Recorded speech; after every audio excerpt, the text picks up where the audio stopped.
Assalamualaikum warahmatullahi wabarakatuh. Pada kesempatan kali ini kita coba menceritakan tentang kisah Qarun, si kaya yang lupa diri. Sahabat beriman, sebelum kita masuk ke kisah utamanya, kami mohon agar Anda menonton video ini hingga akhir supaya tidak terjadi kesalahpahaman. Jangan lupa untuk memberikan like, subscribe, dan tinggalkan komentar jika ada yang perlu diluruskan dari kisah kali ini. Bismillah, mari kita mulai kisahnya.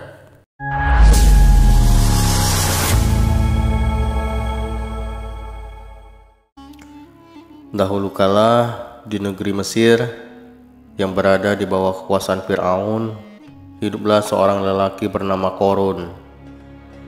Ia berasal dari Bani Israel, yaitu kaum yang sama dengan Nabi Musa alaihissalam. Qarun adalah seorang lelaki yang dikenal sangat kaya raya. Kekayaannya melimpah ruah hingga dikatakan bahwa kunci-kunci gudangnya begitu berat sehingga harus dipikul oleh sekelompok pria yang kuat. Namun kekayaan yang dimilikinya bukanlah anugerah yang ia syukuri. Qarun, meski berasal dari bangsa yang tertindas, memilih untuk mendekati Fir'aun dan para pejabatnya. Ia menjadi seorang yang sombong dan memandang rendah kaumnya sendiri. Awalnya Qarun adalah orang biasa yang hidup sederhana. Ia rajin bekerja dan berdagang. Ia juga memiliki kecerdasan dan kemampuan manajemen yang baik. Namun, semakin banyak hartanya, semakin jauh pula ia dari kebenaran. Kekayaan itu menjadi ujian baginya. Perjalanan Qarun menuju kesombongan. Orang-orang sering datang kepada Qarun untuk mengingatkannya agar bersyukur kepada Allah. Mereka berkata, "Wahai Qarun, gunakanlah kekayaanmu untuk kebaikan. Ingatlah, dunia ini hanyalah tempat singgah, sedangkan akhirat adalah tempat tinggal yang kekal.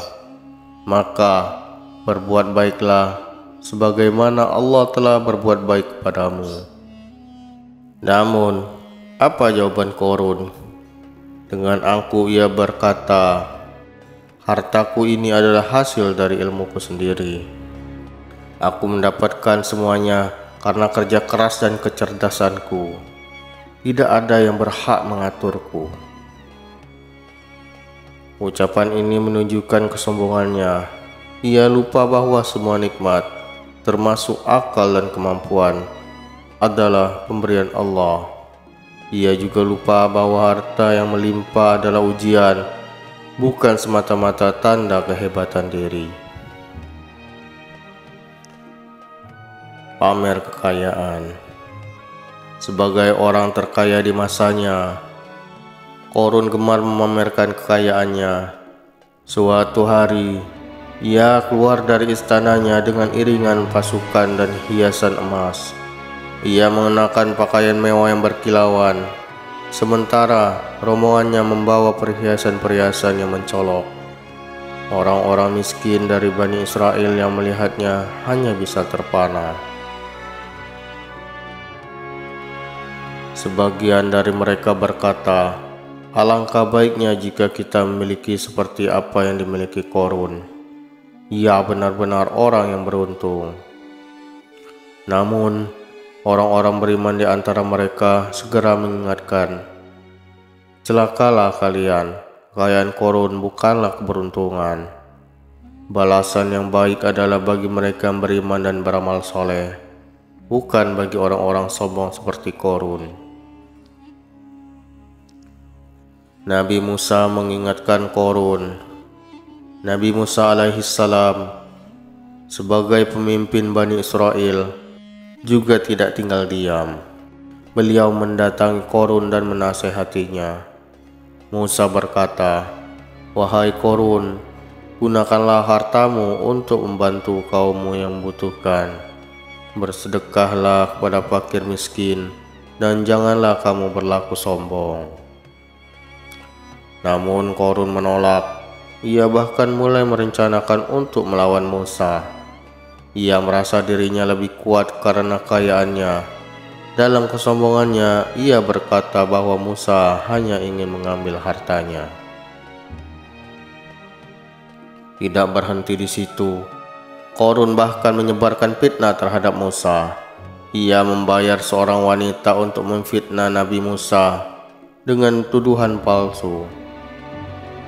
Namun, Allah menolong Musa dengan membuktikan kebohongan wanita itu.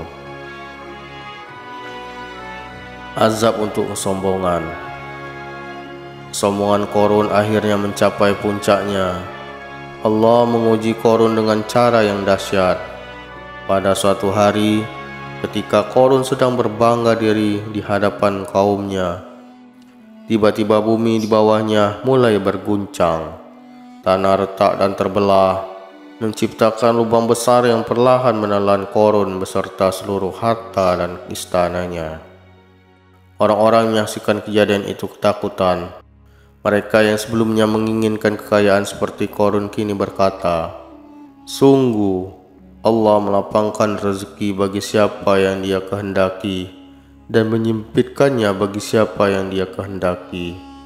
Jika bukan karena rahmat Allah, kami juga bisa binasa seperti Korun." Pelajaran dari kisah Korun. Allah menenggelamkan Korun bersama hartanya sebagai pengingat bagi manusia. Kisah ini menunjukkan bahwa harta yang melimpah tidak selalu membawa kebahagiaan atau keselamatan. Sebaliknya, harta bisa menjadi sumber kehancuran jika tidak digunakan sesuai dengan kehendak Allah. Bagi Korun, kekayaan adalah ujian yang tidak berhasil ia lalui. Ia lupa bahwa segala sesuatu di dunia ini hanyalah titipan, dan sesuatu saat semuanya akan kembali kepada Allah. Maka wahai pendengar cerita ini, marilah kita mengambil pelajaran dari kisah Korun. Janganlah kita menjadi hamba harta, melainkan jadilah hamba Allah yang bersyukur dan berbuat kebaikan dengan apa yang kita miliki. Mungkin itu saja kisah kali ini. Kami akhiri. Wassalamualaikum warahmatullahi wabarakatuh.